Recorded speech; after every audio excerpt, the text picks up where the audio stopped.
analogies on a dime. I can use a doorknob. I can use a chair. I can use macaroni and cheese to bring a point because I've practiced those different things.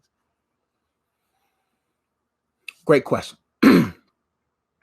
Lizzie Lewis says, how to heal from feelings of rejection. My whole life, from family, parents, siblings, crushes, high school friends, bullied, not fitting in with people at church, backstabbers at my job, etc. Lizzie, the best advice I can give you is to understand that people are flawed. People have issues. People are not individuals that you put your trust in, right? So rejection comes in life, but protection comes from God. Oftentimes, the biggest rejections are your protection, but it's based upon our perspective that determines whether it's more than what it needs to be, or something that you shouldn't even pay attention to. Let me break it down for you.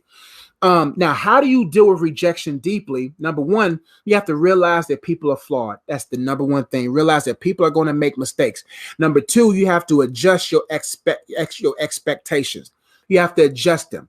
You cannot think of people more highly than you ought to think about them. You got to change your expectations of people, because you're going to continue to get hurt. If your expectations are where they need to be about people, when people hurt you, it won't hurt you bad. When people reject you, it won't hurt you, because that's people. People gonna make mistakes.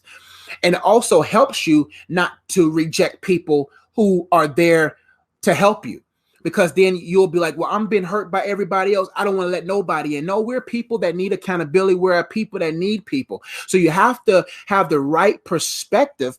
And it all boils down to embracing the one that never rejected you, by embracing the one that is sovereign over your life, the one that allowed those different things to happen to get you into a place of isolation for you to grow in the things of God and build your stability and contentment in Him, so that when you come into the presence of other people, you won't put too much pressure on them or expectation on them, because this is what happens. Either you put false expectations on people and then they do things that you didn't think they would do and hurt you, or based upon your false expectation, you put unnecessary pressure on them and they leave because you put too much expectation on them and it wasn't healthy for them. But when you allow the isolation and the drawing of God to bring you into a place where you grow in Him and you become content with Him over time, and you begin to realize that He will never leave you or forsake you, it will help you with other people, because when you know that you have been accepted by God, you won't die by other people's rejection, or you won't be pursuing people's acceptance. Right now, I don't need to be accepted by anybody. I don't need anybody to love me. I don't know what I mean by that. I don't desperately need anybody's attention, because I got the attention of the Most High.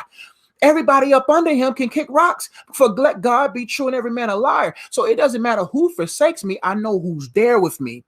And when you get that mindset, you will be disappointed, but you won't be depressed. You will be sad, but you won't be sour patched. You see what I'm saying? So everything boils down to your mindset. So get a sheet of paper and write down all the people who rejected you.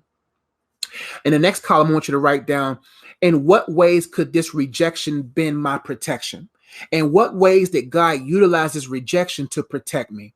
And number 3, I want you to write down reasons why you should forgive that person. Because when you write down who rejected you and what the rejection was, and then the next column you look at how could this rejection be God's protection, or another column would be, in what ways did I contribute to this rejection? Did I put false expectations on them? Did I expect them to do things they were incapable of doing, or did I put too much pressure on them and I forced them to leave out my life? So you look at all variables. Number 1, you look at who rejected you, what the actual rejection was.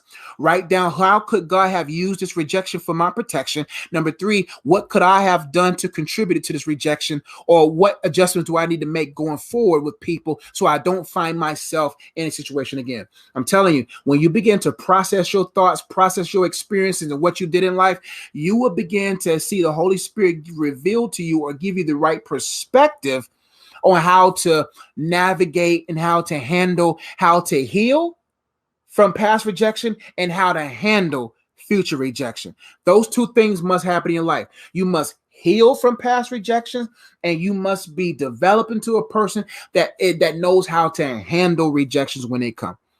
People are flawed. We're all flawed, including yourself.